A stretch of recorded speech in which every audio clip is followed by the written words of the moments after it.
শনির সাড়ে সাথে দ্বিতীয় চরণ চলছে কুম্ভ রাশি। মানসিকভাবে ভীষণ পরিমাণে বিপর্যস্ত থাকতে লক্ষ্য করা যাচ্ছে।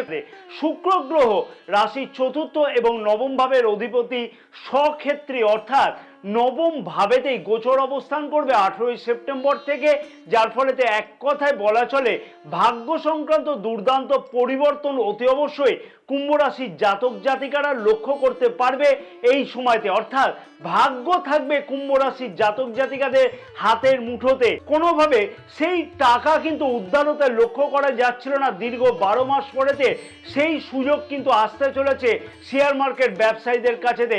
সেই সুযোগের অতি অবশ্যই এই সময়তে কিন্তু সঠিক সদ্ব্যবহার করাটা উচিত হবে। অতি অবশ্যই 18ই সেপ্টেম্বর থেকে অনলাইন অথবা ডিজিটাল সংক্রান্ত কাজেতে যুক্ত জাতক জাতিকাদের দুর্দান্ত কোনো পরিবর্তন বা উন্নতি বা এই ধরনের কাজেতে সফলতা পেতেও লক্ষ্য করা সম্ভব।